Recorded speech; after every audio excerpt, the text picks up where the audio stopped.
This is Madeline Westernhout, and what I'm about to tell you is absolutely nuts, but probably not shocking knowing what we know about Donald Trump. Now, Donald Trump is someone who has never been faithful. Donald Trump has cheated on all three of his wives. Trump had an affair with Marla Maples, with his first wife, Ivana. That would lead to a second marriage with Marla Maples. While still married to Marla Maples, he, had an affair with Melania Trump. And of course, we all know that Donald Trump had multiple instances of fun outside of the marriage, especially with Stormy Daniels, famously. Well, that's what brings us to Madeline Westernhout through new allegations that have come out that say that Donald Trump may have been doing a lot with his then assistant in the White House, who was 28 at the time.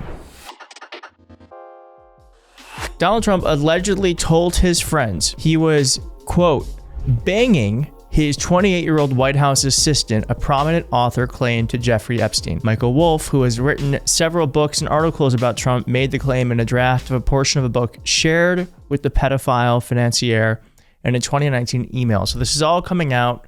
There's 20,000 emails.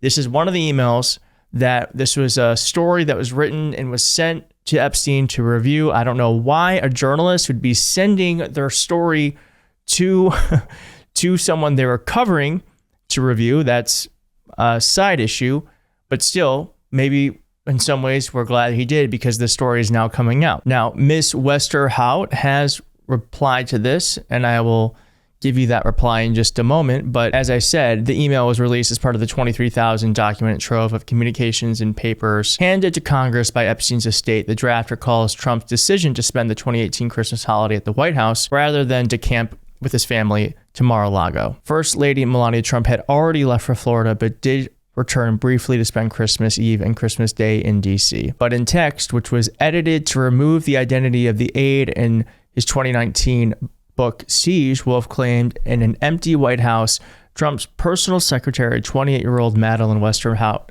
brought his papers and call sheets from the West Wing up to the residence, finding him, she told friends, in his underwear. Jesus. Oh. I did not need that image. No. Miss Westernhout. God, I feel like she should sue. Miss Westernhout was a longtime member of Trump's staff and the former elevator attendant at Trump Tower during the transition. The draft reads, quote, Bannon recalled noting that Trump took a particular interest in her. Alluring Trump kept repeating, she's got a way about her, his signature and creepy stamp of approval for young women. Now the president was telling friends that he wasn't staying at the White House because of the shutdown. He was staying because he was banging Madeline. Shutdown bravado, locker room talk, or all part of a new alternative reality that only he seemed to be living in. Through her lawyer, Ms. Westernhout said, these are absurd and defamatory accusations from a discredited writer who has been known to peddle falsehoods.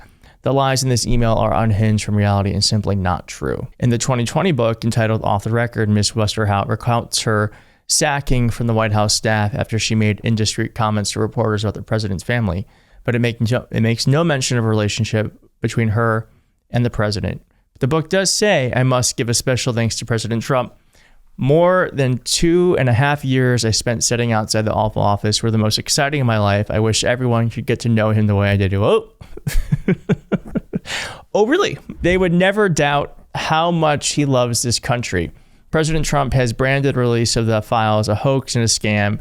Again, I'm going to say this every time it's brought up. They're a hoax and a scam. Only he's now directing the attorney general to go after the Democrats who are in the files. He's calling it a Democratic hoax and a scam, but the files are real when they're talking about the Democrats, but not when they're talking about Trump.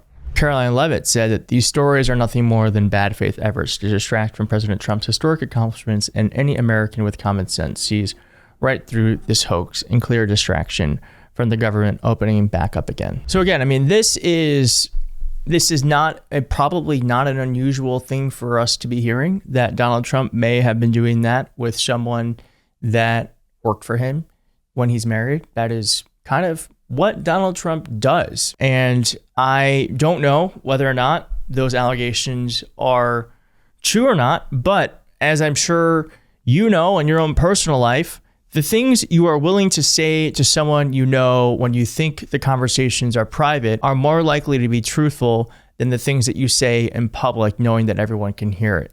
So to me, the fact that this information is being discussed in an email that was intended to be private, to me gives it more legitimacy than if it were kind of said in a public statement or broke into the news in a way so that someone could garner attention. So I don't know whether or not that's true or not, but I think it's really another example too of why Donald Trump doesn't want these files to be released, because clearly there's a lot of information out there about him. He was close to Epstein.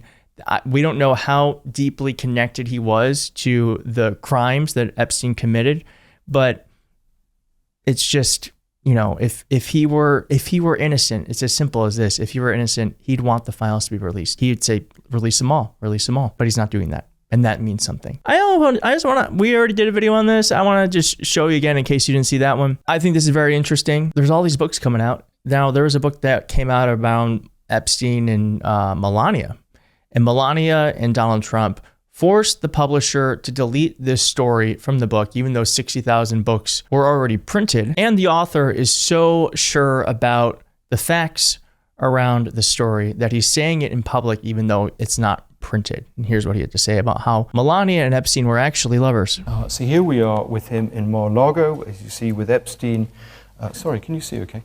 Epstein, a woman called Gwendolyn Beck, who Andrew took to the island, and Melania. I had various references in my book to Melania Trump. Epstein had actually been her lover before Trump, but Trump didn't like that in the book, so he ordered it to be taken out of the book after about 60,000 copies had been printed. So it seemed to be a pretty pointless gesture, but anyway, our publishers did it, but I keep spreading the word. Yeah. So I just gotta say to you, these are just not good people. None of them. No one comes across looking good in any of this. Melania, Epstein, Trump, anyone connected in this circle. I just think it's a bunch of unsophisticated assholes who've done really bad things, and we all have to hear about it over and over again. And I hope that the release of the files will start the beginning of the end of all of this, to be honest. So thank you for watching. If you like this video, please hit like. If you're not subscribed, please consider subscribing, and I'll see you soon.